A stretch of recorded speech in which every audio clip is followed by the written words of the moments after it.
Assalamu alaikum, brothers and sisters. So, inshallah, this video I intend to make it a little bit longer because there are a lot of hadiths that I will be sharing with you today.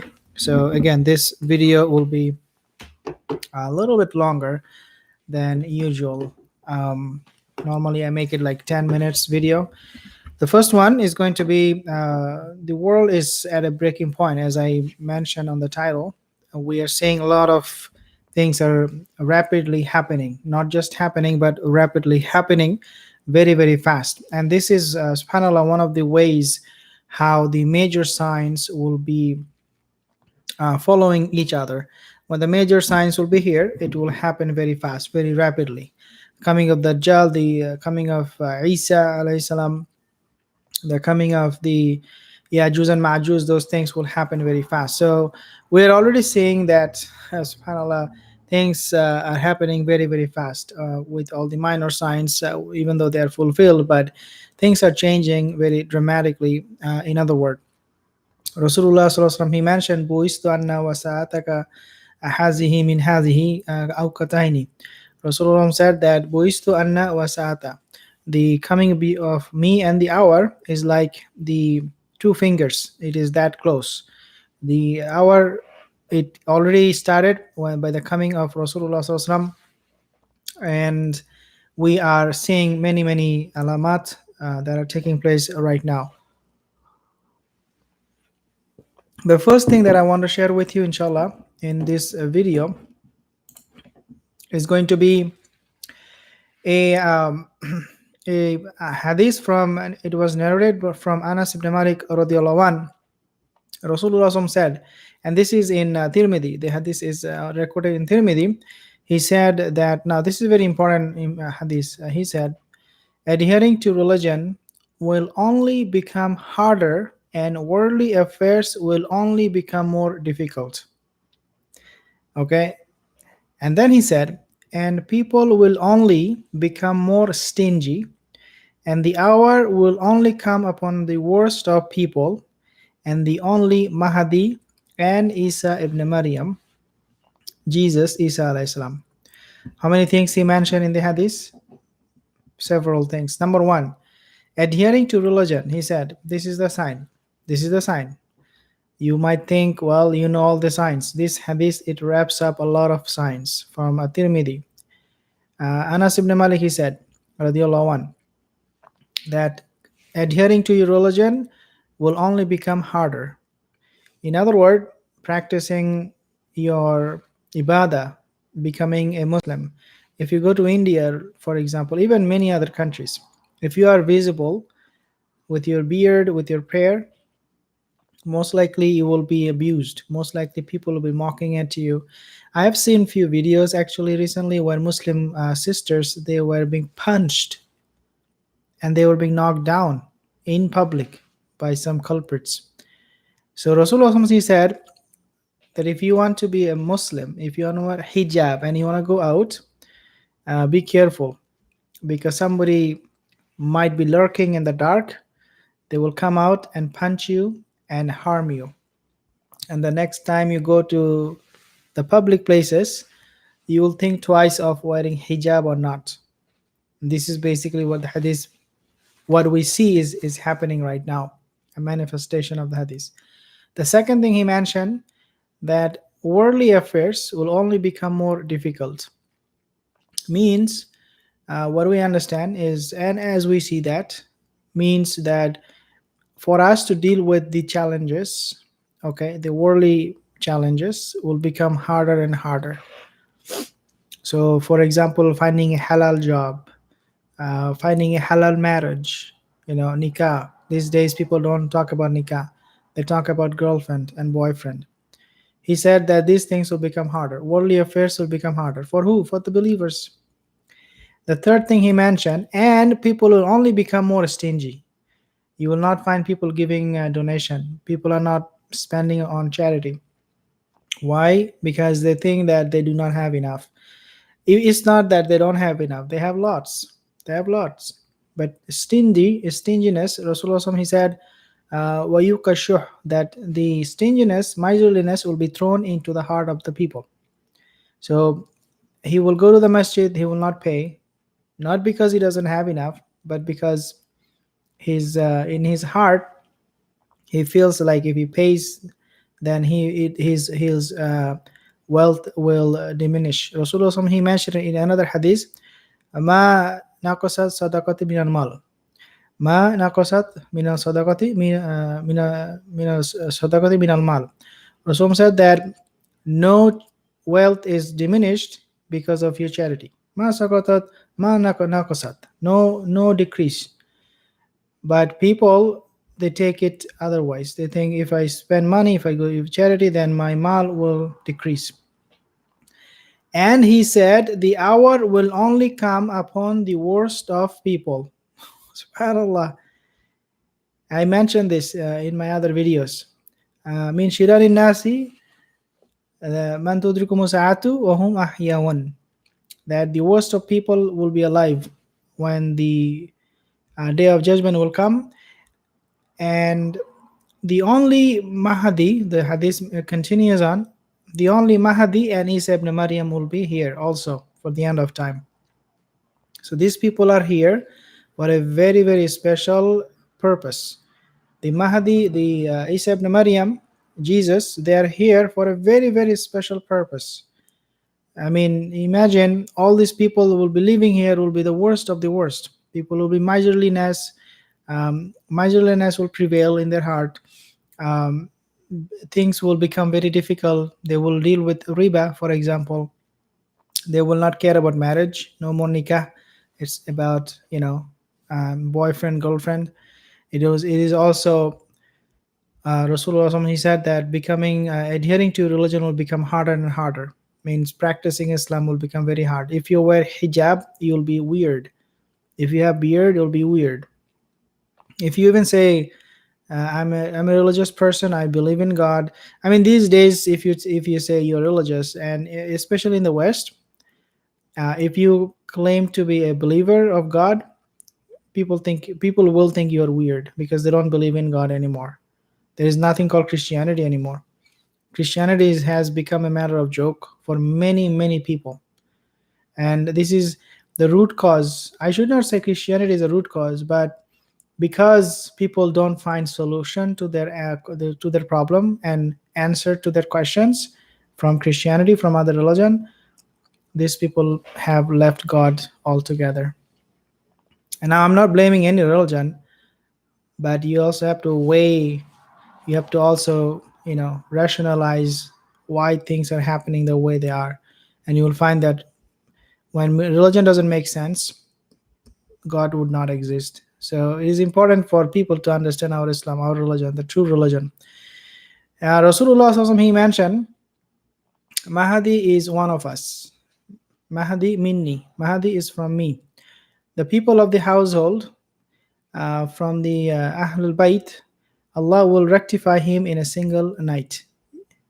Allah will do sulaha with Mahdi in single night. This is amazing hadith. Rasulullah said that he is from us, right? He's from who? The descendants of Fatima radiallahu anh. So you would automatically think that because he's descendants of Fatima radiallahu anh, he should be very, very religious, because after all he's from the household of Rasulullah sallallahu alaihi wasallam, right? But this is not the case. Even though he is from the household of Fatima radiallahu anha, but look at his situation. He is not religious in the sense that people will know. He's not a dai, he's not a scholar, he's not a known person. He doesn't even know what is happening in most cases. Mahdi, he is just a regular guy living amongst us. We have no idea who he is. He has no idea that he is the Mahdi. Can you believe it? Like, he has no idea he's the Mahdi. He's just going about his day, eating food, drinking just like us, maybe traveling, who knows, going to places, seeing what is happening right now, and he thinks he can do nothing, right? This is the situation of the Mahdi. Because Rasulullah, when Rasulullah said that he will be prepared in one night, it means that this Mahdi, he doesn't have any idea. He's not prepared. His heart is not in the right place. He's thinking about something that is not benefiting the ummah right now. If he's alive, I don't know. I do not know. Allahu alam. He's not benefiting. He's not bothered. And can you imagine that one guy, that one person, by the qadr of Allah? It's a miracle. That one person, he will change the whole world. I mean, what you can say about it? What you can say about a person who did that? Who changed the world in almost no time? Rasulullah Sallallahu Alaihi Wasallam. His influence, the Prophet Sallallahu Alaihi Wasallam, his influence, what he left behind in just 23 years of his nabuwa, has changed the world for centuries. Last 1400 years, technology in medicine, science, astronomy, philosophy. I should not say philosophy. He was not a philosopher, but you get the point. Like any kind of knowledge that we have today, you can always, trace it back to the root of the Muslims. There is always some Muslim involved in, for example, algebra, right? Al-Zabur. He was the one who invented the mathematics, the numbers. If you look at any accomplishment with the modern history, modern civilization, you can always find something somewhere Muslims are connected. And that happened because of one man, Rasulullah. He came, changed the whole world, and if people came after him, continued on changing the world. The slavery, racism, all of these things were completely destroyed by just one man, and in no time, subhanallah. The whole Arabian Peninsula, they used to be the worst kind of racist. They used to be when it even comes to uh, their own kids, they were the worst of the worst. They will bury their daughters and leave the sons leave. Can you imagine? And from that one, the whole world now, right now, we talk about racism after 1400 years. This was already done. This was already taken care of. The point here is that change came in no time. And this is a miracle. One of the miracles of the Rasulullah, that in 20 years, 23 years, he was able to bring numerous changes. You cannot count them. All the good things that you see in our time, you may say, well, the Western people are very nice. Mannerism, like what did you learn even manners? It's from Islam, it's from Rasulullah. What did you learn about how to talk to your mother? Did the Western culture told you? No. They did not tell you anything about the mannerism. Did the Western culture tell you how to use washroom? Even today, Western culture, how to use washroom, they all messed up. They use tissue paper. Non-Muslims, wallahi, like this is the most, I find it very gross. Okay, I find it very gross. Like this is, but everything was changed overnight. So Mahdi, he's not coming to change all these things, because these things are already there. Rasulullah, he already taught us. But Mahdi will be changing things in the sense that it will affect people's financial situation, justice, qist and adl. There will be nothing called elite class, superior class, middle class, lower class, poor, rich. There's nothing called like that. Just imagine just one man, he is going to be destroying the whole, racism, based on money, based on power and position, and bring justice and adl and qist. Can you believe it? Just one man, and he even doesn't know. This is even more interesting. He doesn't even know that he will do it, but he will do it because of Allah Azza wa Jal. Allah will make it easy for him. Allah will make it happen with him through his hands. And this is what Allah does with the Ahlul Bayt, the people of the household of Rasulullah Sallallahu Alaihi Wasallam. But again, this is something I found very, very interesting for the hadith. And then I want to share with you Another hadith from Abu Daud, narrated Salama, Rasulullah SAW, he said, the Mahdi will be of my family, of the descendants of Fatima. Abdullah ibn Jabir, he said, I heard Rasulullah SAW praising Ali ibn Nufay and describing his good qualities. So again, this the Mahdi will be from the family, the descendants of Fatima radiallahu anha.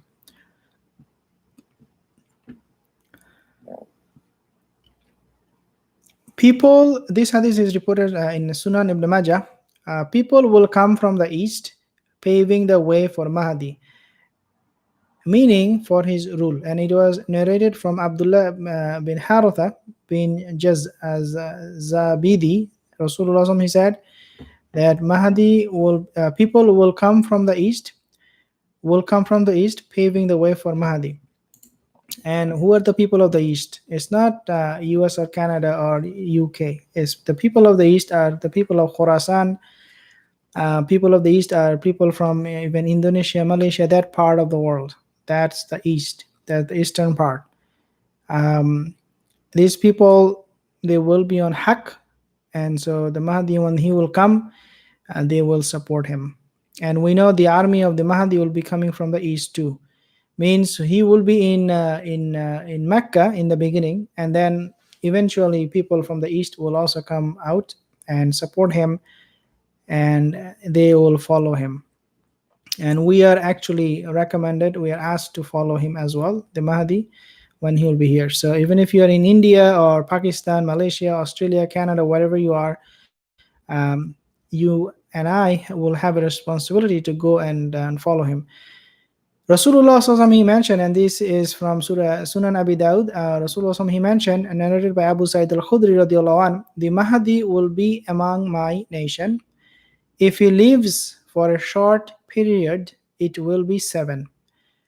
And if he lives a long period, it will be 9, during which my nation will enjoy a time of ease such as it was never enjoyed. Subhanallah. It was never enjoyed. You think that you are peaceful? No, you are not peaceful. You will be even more peaceful when the Mahdi will be here. Can you believe it? How many of us have enough? A lot of us. We have enough money. We have a house. We have a car. A lot of people living a very comfortable life. A lot of Muslims are very rich. You know, and these are good Muslims. But that richness is not true happiness. That richness is not the limit, in other words.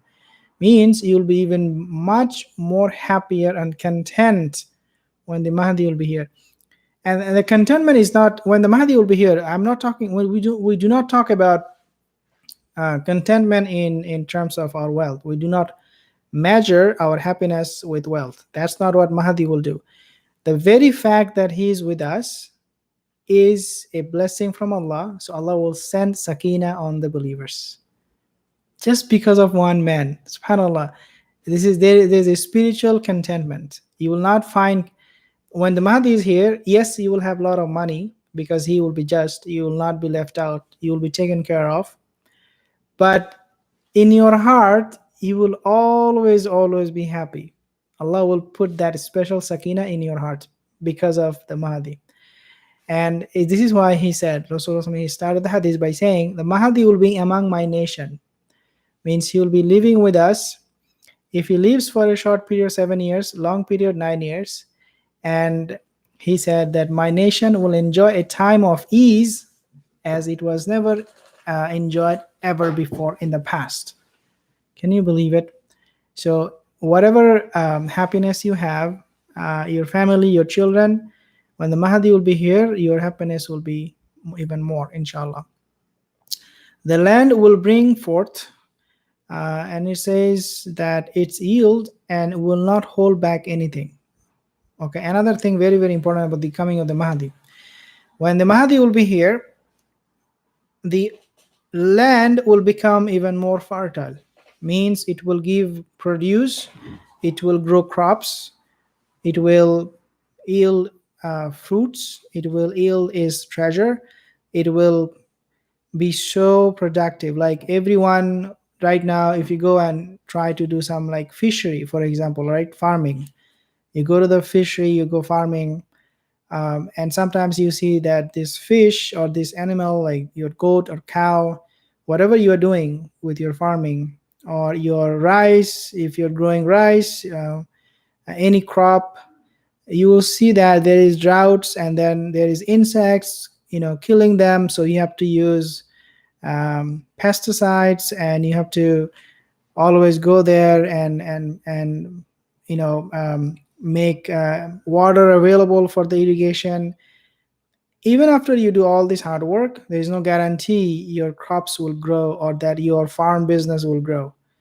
But when Mahdi will be here, you would not need to worry about anything, because the Allah Azza wa Jal will make this land fertile. Means everything you do, because of your virtue, because you're a believer, you will see, let's say you are throwing a seed on the ground. This is my understanding, I can be wrong, but because of the hadith is very clear, you throw a seed on the ground, or you plant some like a tree, you will see overnight it will grow really really big, really really fast. Before, it would take long time. You have to wait, you have to put water and wait and wait. When Mahdi will be here, that will not be the case. You plant a seed, and the next day you go out, you see the tree, like it's grown up so much. And that is happening because Allah Azza wa Jal will make the earth fertile. And this is exactly the hadith is talking about. You will see miracles. In other words, you will see miracles. Rasulullah said that the land will bring forth its yield and will not be holding back anything. And wealth at that time will be piled up. So you'll ask for, people these days ask for tax. If especially if you live in the Western countries, there are a lot of taxes, PST, GST. If you even if you live anywhere in Australia, Malaysia, there is always tax. Some kind of penalty. If you don't have any tax, there is always some kind of penalty that you have to pay to the government. Always there is something you have to pay, whether it's your education, tuition fee, whether it is your job that you're doing, from which the government will take some money. There is always something that you're always giving. But the Mahdi, when he'll be here, that will not be the case. People will actually pile up their wealth. Like your bank account will overflow. There is nothing called recession. There is nothing called depression. There is nothing called financial crisis. There is nothing called a housing crisis. You don't have a house, you'll have a house. Allah will make it easy for you. You'll buy a house. You don't have a car, Allah will make you buy a car. You don't have a this, you don't have that. You have disease, you want to go to hospital and go to the best doctor, you'll be able to do that.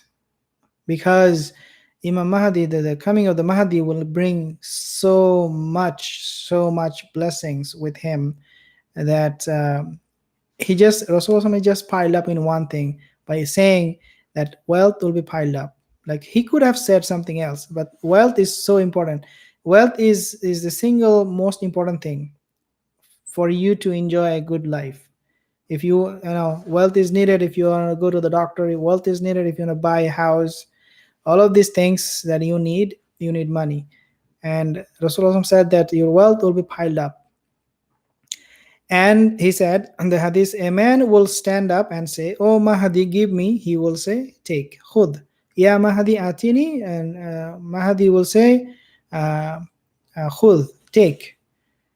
Any man will stand up means, what it means, you see that people, they are looking for some kind of help. So they are going to be asking the Mahdi. The moment they ask the Mahdi, they will be given right away. There is nothing called, well, you have to wait, you have to fill out this form, you have to show your ID. I think in many countries you have like a national ID card, so you have to show your ID. I need to verify who you are. You need to apply, wait for the application to be approved, and you go like, oh man, I have been waiting for so long, I hope my loan will be approved. and then eventually find your loan is not approved because there is something missing, and they ask you to apply again, or they say, I'm sorry, we cannot approve this thing because you don't qualify, because you are poor, you have no job. But when the Mahdi will be here, your loan will be when I say loan, I mean halal loan. Okay, I'm not talking about riba loan. So the Mahdi will be here, and you need to apply for something. Mahdi will not ask you wait in the line. It's approved, pre-approved, and how much you need. It's not, there is no limit to it. Whatever you need, take. This is what the hadith is saying. Whatever you need, just take it. And Rasulullah said that a man will stand up and he will say, "Oh Mahdi, give me, Ya Mahdi, Atini," and he will say, "Khud." Now let's talk about this hadith. This is very, very important. So these hadiths that I'm reading, these are all, dear my sisters, very, very important for us to understand where we are right now. Because when the believers, normally when we talk about Jannah, right, when we talk about the believers, we want to advise everyone to be patient, right? That if you're patient, you'll get rewarded in Jannah. Or that if you go through any calamity, be patient, Allah will help you.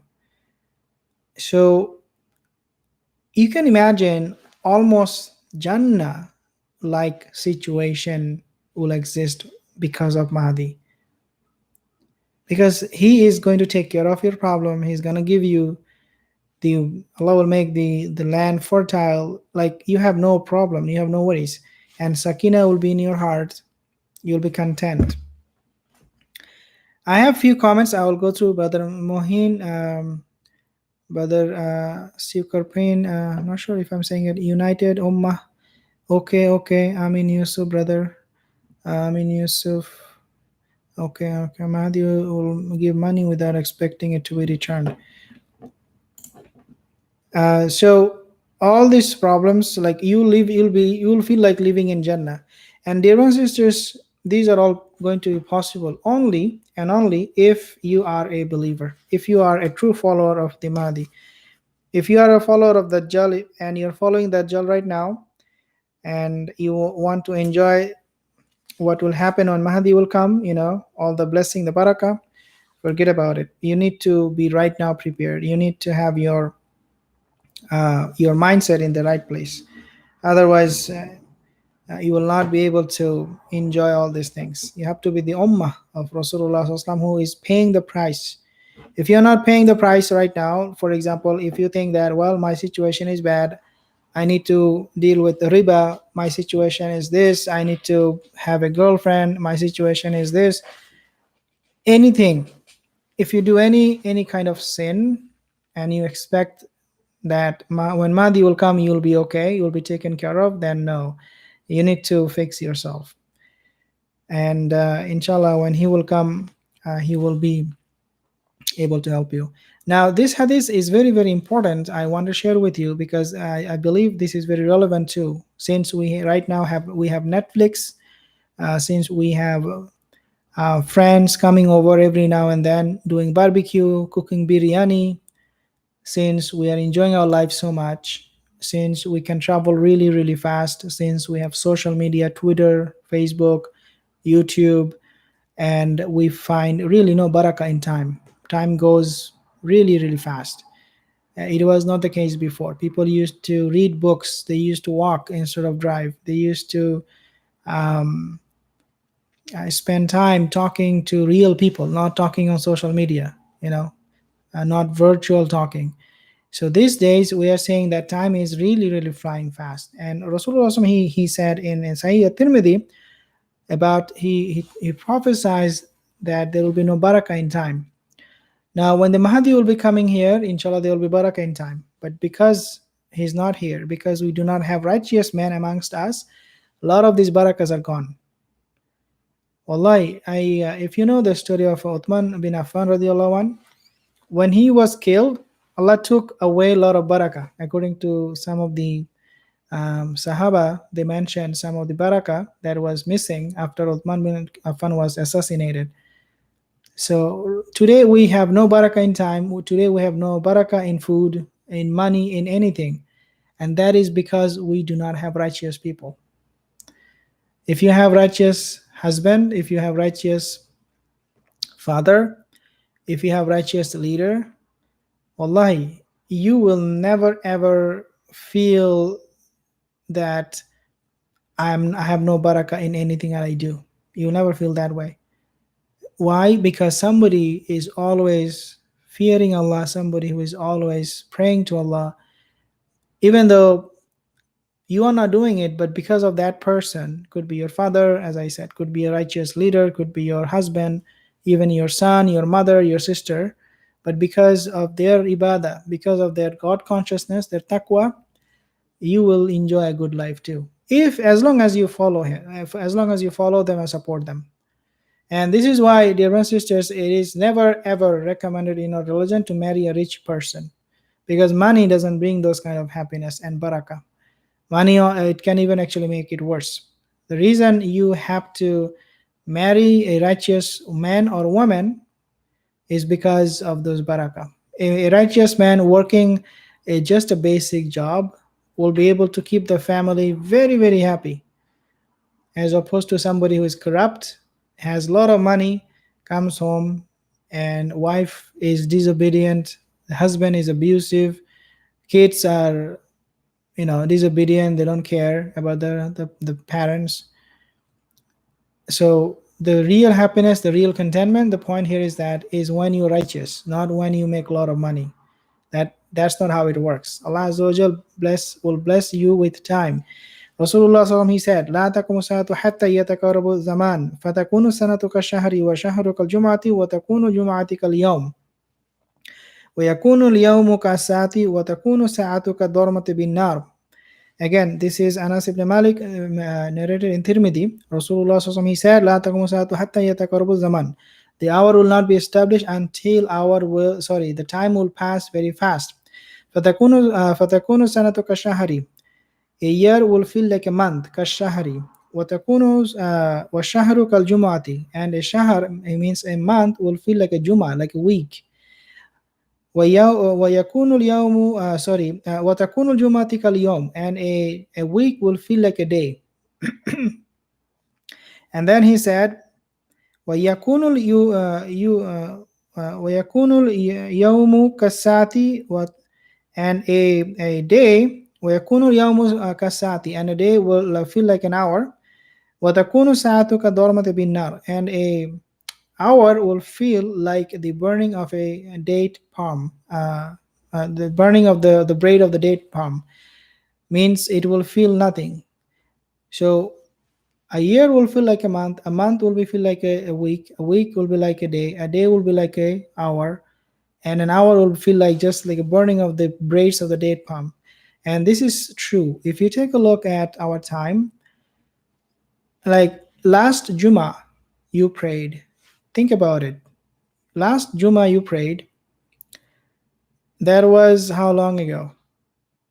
Today is, let's say, where I am is Wednesday, and the next Juma is in just one day.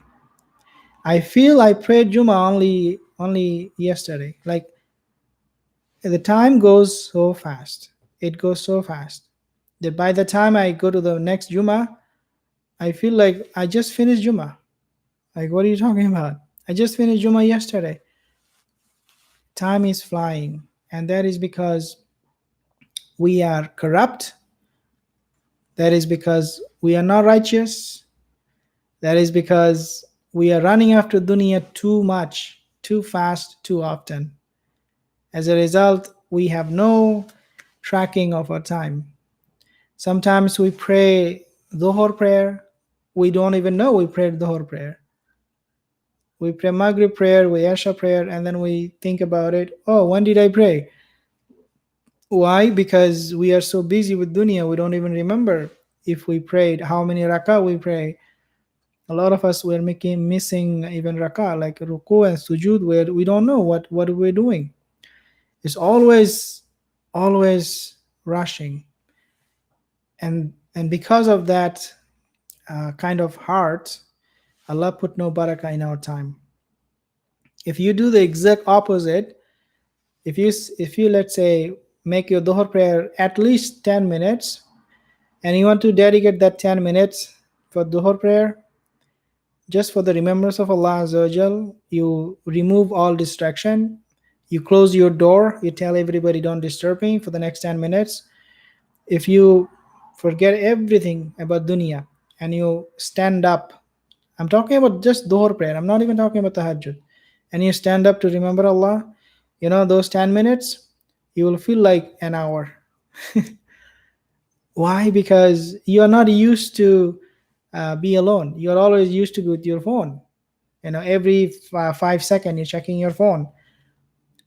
Every other second you are talking or you're texting and checking your status, online status. But the moment you forget all of these things and you stand up for 10 minutes, you'll feel like an hour.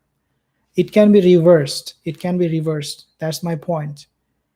The flying of the time can be reversed, but it has to be done uh, the way Allah Azza wa Jal has commanded us, which is spending more time, quality time in our prayer, spending more quality time with our parents, our children, with righteous people. Once you do that, you will see that you are living a very good life, very long life. But what we do is exactly the opposite. We don't talk to people, we don't talk to our parents, we don't have time for all of these things. As a result, Rasulullah, he said that a week will feel like a day, a day will feel like an hour will feel like the burning of the blade of a palm tree. This is what is happening right now. Inshallah, the next one we'll talk about the Mahdi. There are many hadiths that we can go through. I believe I mentioned you the hadith about the flag, the black flag of Mahdi. But a lot of these hadiths are actually mentioned in the Sahih al-Hadith, like Sahih al-Bukhari and Muslim. A lot of predictions are out there. One thing that I also told you about the hour, one of the signs of the hour is going to be atheism will be on the rise. People are not saying it. People are not saying it for whatever reason. They don't want to concede that atheism is on the rise, and they're winning. They're winning. The scary part of atheism is that they are winning. Even though their logic is completely nonsense, that something happened from nothing, but they're winning.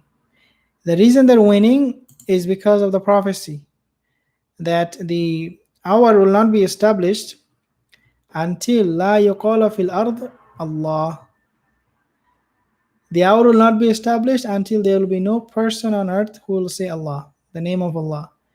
Means, translations means that atheism will be on the rise.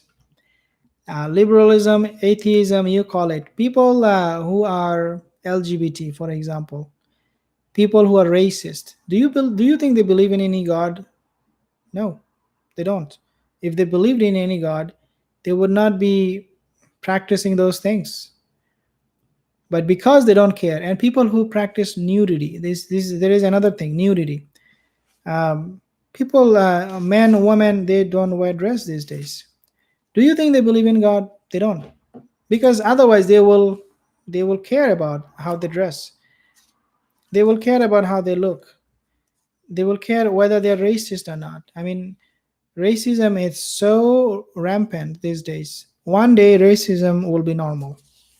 I'm telling you, people will be okay with racism. And that is because people don't really believe in God. They believe in, the survival of the strongest, right?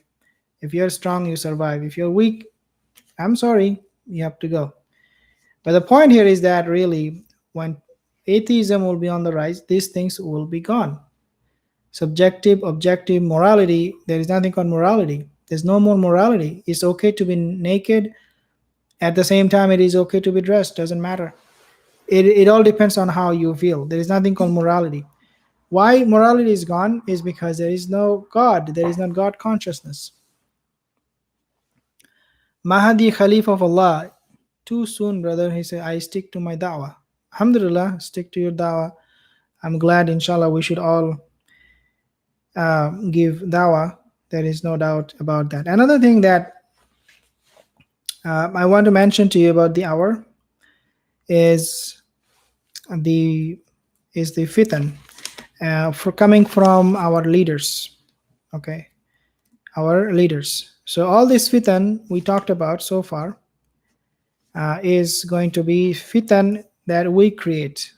Okay, now this fitan is coming from our leaders, people who we trust, and this prophecy is so true. Rasulullah he said, "Innakum satarawna ba'di asaratan fasbir hatta talqawni," and this hadith is actually reported in Sahih. Innakum satarawna ba'di asaratan means after me you will have leaders who will not give you your rights. Okay, what does it mean? He will not give us our rights. It is very simple. It means there will be no additional benefit that will be given to you as a citizen of a state. It means that for the things that you used to get easily will be very hard in the future. So, for example, free medical care or finding a job easily that the government should be providing us, getting our water supply, getting our electric supply, getting help whenever we need counseling, for example. These things are meant to be available for the citizen in living in a civilized society. If you don't live in a civilized society, I'm not talking about that. Rasulullah he said that a time will come when all of these things that you used to enjoy a lot in the past, it will not be available to you anymore. So today we fight for water. Today we fight for electricity. Today we fight for getting a job. We need to bribe people. Why we need to bribe people to get a job? We need to have connection to get a job. Especially if you're living in the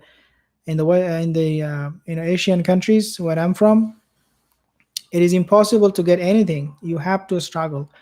It is always going to be a struggle, a fight. You have to find another way to get a job. You have to have a link. These things are supposed to be provided by the government because they need to take care of us. They need to stop people taking bribe from us to give us a job. Rasulullah said that will not be the case. In the future, you will see a lot of your rights. I'm not talking about just job and this and that. Medical care and people who are poor, they need some extra care. They need money. You will see a time will come, you will not get any of this. You will not be able to get anything. They will not give you your rights. Today, take a look at the Palestinian brothers and sisters. Take a look at the Muslims living in the States, in America.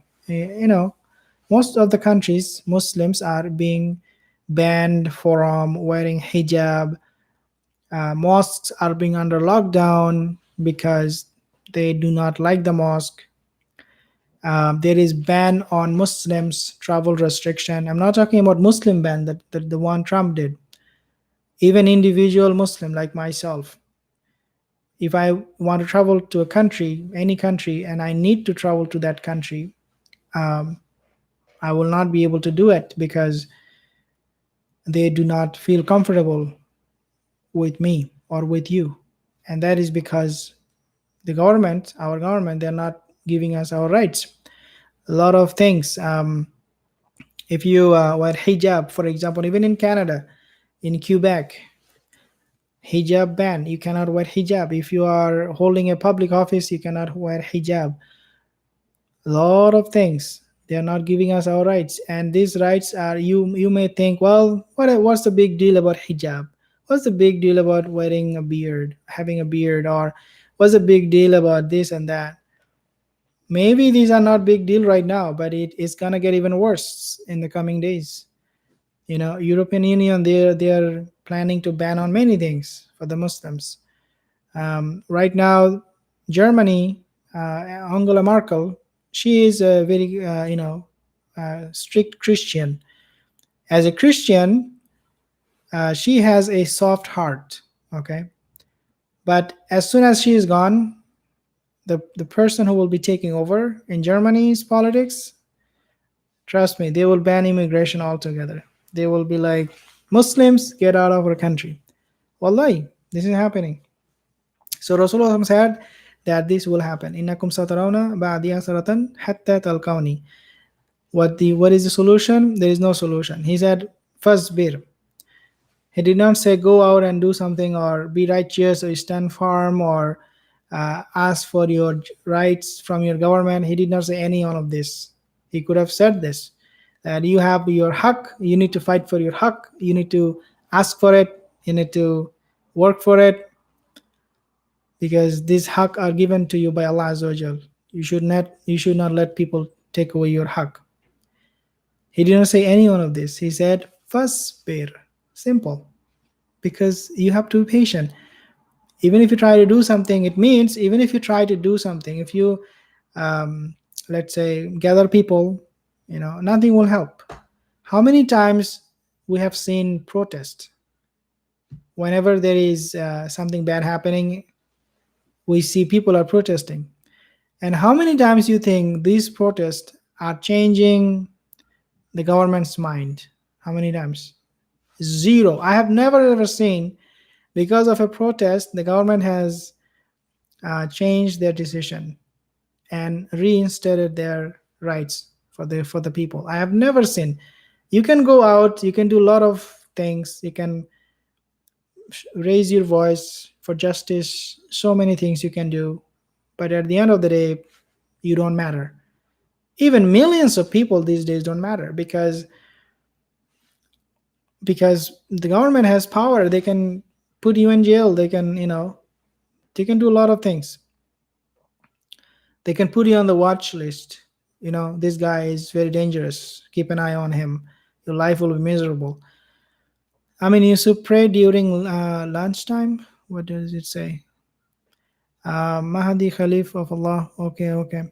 So the point here, dear brothers and sisters, is that you will not have any other choice. When Rasulullah said you have to be patient, means the power, the force will be so overwhelming that your hands will be tied. You even if you want to do something, even if you don't want to change something, you cannot. It is beyond your control. So Rasulullah said, at that time, be patient. Fasbir hatta talqawni, until you meet me, means until you die, until you meet me at the Kawthar.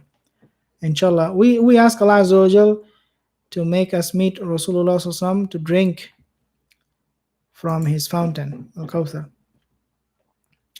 There is actually a book in Sahih al-Bukhari, a chapter about the apostates, as I mentioned. If you want to read more about this, Murtad, you can read about them. Murtads are everywhere. On YouTube, they debate with the Muslims. They lose the debate, but nevertheless, they stick to their own ideology, their point. Rasulullah Sallallahu Alaihi Wasallam, as I said, he said, I will be at my lake found, Kawthar, waiting for whoever will come to me. Then some people will be taken away from me, and I will say, my followers, my ummah. It will be said, you do not know they turned apostates as renegade, deserted their religion. Ibn Abi Mulaika said, Allah, we seek refuge with you from turning on our heels from Islam, from religion, and from being put to trial. Can you believe it? The Sahaba, they used to make dua from apostasy. The murtad that we have today, even the Sahaba, the righteous predecessors, they feared apostasy. Leaving religion is nothing new. It can happen with the most righteous amongst us. It can happen with the most righteous amongst us.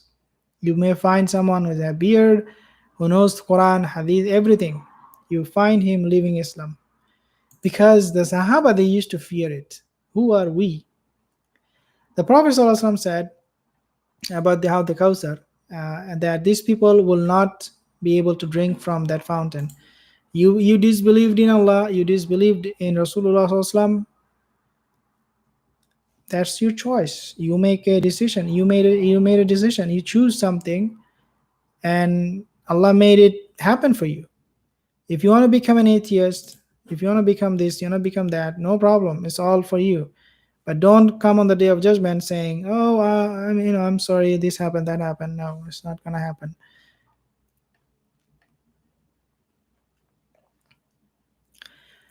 Rasulullah SAW talked about the hadith that I talked about, the government not giving us our rights. It was in the context of a man. He came to Rasulullah SAW and he complained that you appointed such and such person and you did not appoint me. Means he came to Rasulullah SAW and he was asking him a question. Why did you appoint this guy in this position? Why not me?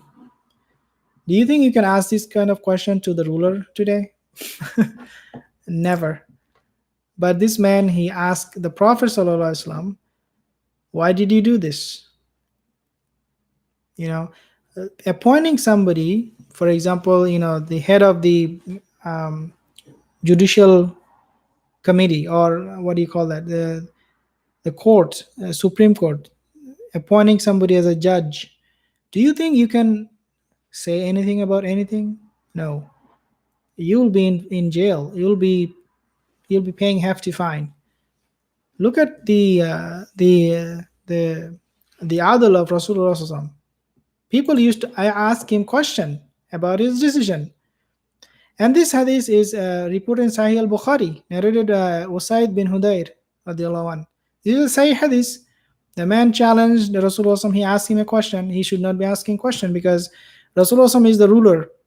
He can appoint whoever he wants in whatever position he wants.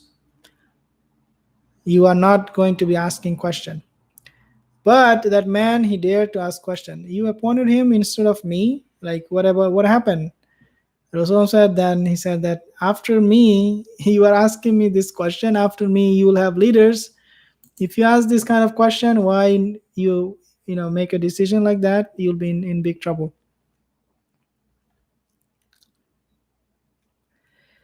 I love this hadith, and the reason I love this hadith, the next one, is from Sahih al-Bukhari about the fitan that will be falling on people, falling on the ummah. But this hadith, I want to keep it for inshallah next week or next day discussion, not today. If you are new to the channel, consider subscribing. I talk about the recent events, current events. Leave your comment inshallah in the comment section, and we will. I will try my best to respond to your questions, inshallah. Again, many things that we find interesting from the Sahih Hadith that we need to talk on a regular basis. One last thing I want to remind to you and also to myself is about the Dhul Hijjah. The Dhul Hijjah that we are in right now. I encourage you myself to do a lot of good deeds, a lot of ibadah, a lot of dhikr. Rasulullah SAW, he mentioned, al-amalu fi ayyamil ashri afdala min a'mali fi hadhihi. And the Sahaba asked, qalu wala jihadu, qala wala jihadu illa rajulu kharaja yakhtiru bi nafsi wa mali falam yarji' bi shay.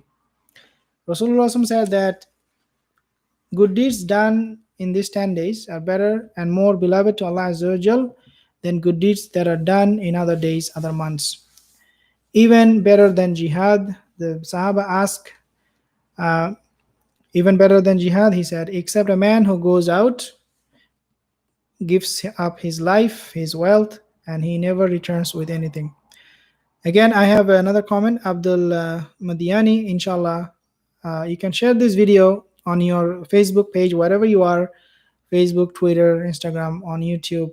You can share this video, inshallah, if it benefited you at all. Subscribe, I like, share, and inshallah comment. I will see you soon again. Assalamu alaikum wa rahmatullahi wa barakatuh.